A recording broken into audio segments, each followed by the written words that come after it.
是鬼才阿水。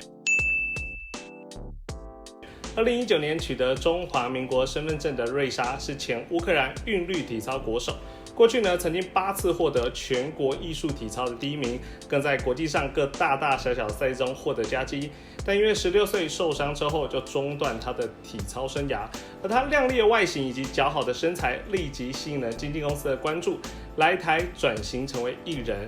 那前些日子呢，有人利用 Dcard 匿名指控，指称他挖角各校的选手，空降抢头功，抹煞其他教练努力，募款千万账目不明，指控桃园市的补助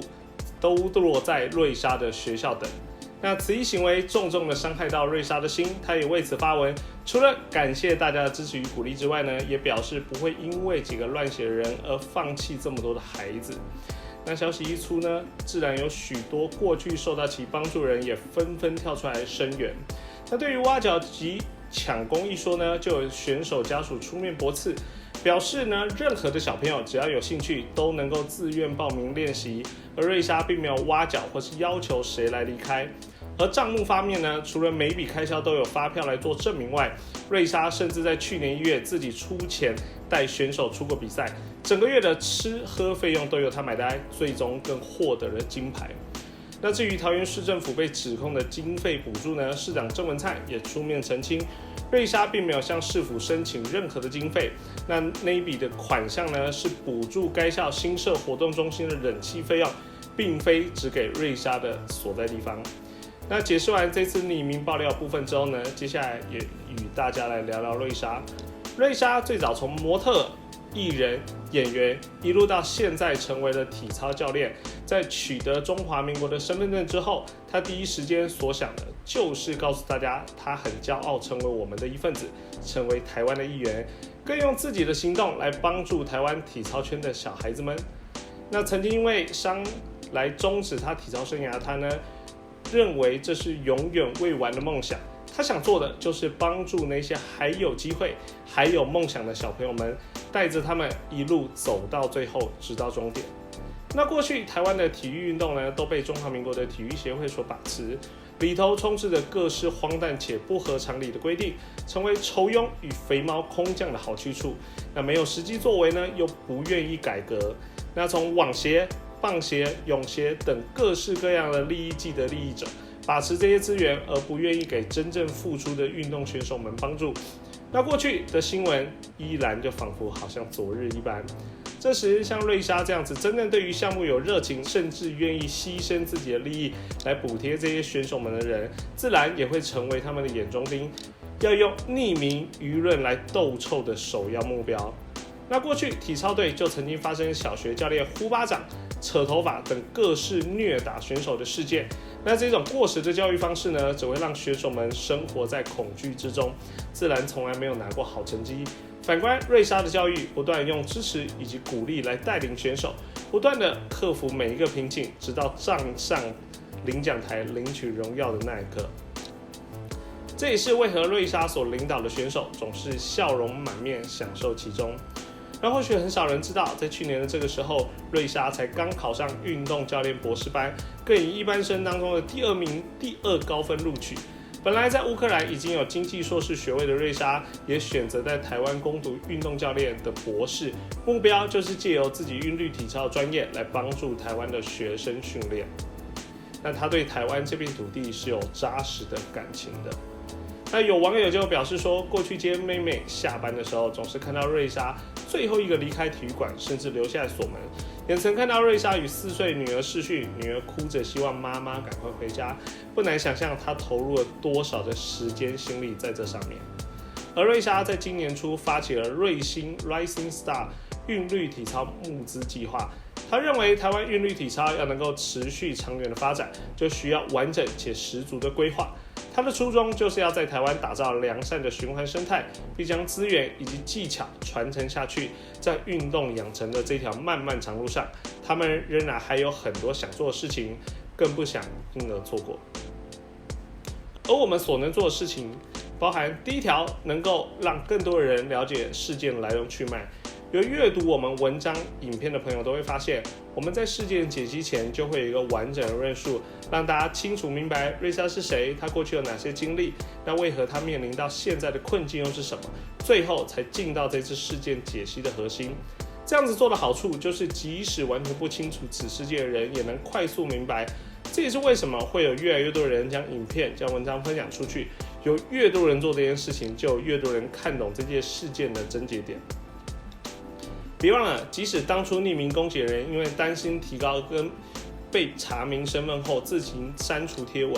但辟谣的成本却远高于制造谣言的过程。更别说有人总是用着酸葡萄的心态，看到别人默默愿意付出，就认为他背后一定有他的盘算。世界上不可能有这么伟大的人，就开始胡乱批评。那在了解事实中呢，才能够探寻真相。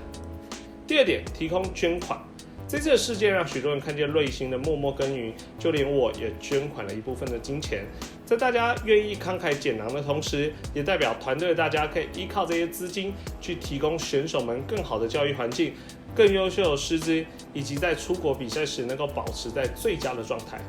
Rising Star 瑞星韵律体操也发布声明表示说，为了确保各界的支持能够有效的被运用，将会聘请具有公信力的第三方，包含律师、会计师等来确认经费的运用。除了执行与公布的项目外，也会在每年的年底提出财务运用与责信报告。有资金才能够培育，但更重要的是后续的应用也该被关注。3. 监督政府的运行。这次的事件会受到许多人声誉挞伐，关键就在于台湾的运动产业多年的被酬庸以及被不相干人士把持，在外领导内行的情况下，时常会出现选手被迫为国争光的事件。在训练期间，装备与薪资不足，选手的保险与保护也不完善，最终都只能用国家这种大义来去要求，这是极度不健康的。就像台湾的足球员代表国家争光的同时，运动的集训含比赛，足协却只给这些国脚的津贴是1天200元，相较于他们在原本的职业联赛中1年300万甚至1年2500万薪资，这根本是严重的疏失。那补充说明，足协当时遇到这种情况后，在媒体与社会的舆论下，2018年改选之后，改革派才有机会做出调整。那除了主动加码球员的费用之外呢，也透过工会的制度团结一致，让球员有更好的待遇。那现在的足协也可以说是具有代表性的改革体育组织。而我自己最爱的棒球更有国球之美誉。结果在日本打国际赛的时候呢，虽然获得佳绩，却连早餐都没得吃，就被迫要分批坐飞机回来。过程中棒协没帮忙就算了，最后竟然还分走近900万的奖金。辛苦在前线的人，冒着随时有断绝职业生涯的风险，辛苦没有保障外，却因为一句为国争光就得赌上一切。然而没做事的人却在后面等着分钱，这与我们这个世代的价值观是有极大的冲突的。我们所期盼的是由政府所选出的专业人才，透过体制来去改革跟监督运行运作，真正的让这些选手能够获得支持，获得背后的协助。而这一切就是要仰赖我们的监督运行。当越多人愿意关注这一切的时候呢，他们能够借由上下其手的机会就越少。4. 让其专业拥有足够的价值。这次瑞莎的事件中，有许多人肯定他对于韵律体操的热情以及热爱，甚至愿意无酬的付出表示肯定。但对我而言，这并不是一个健康的情况。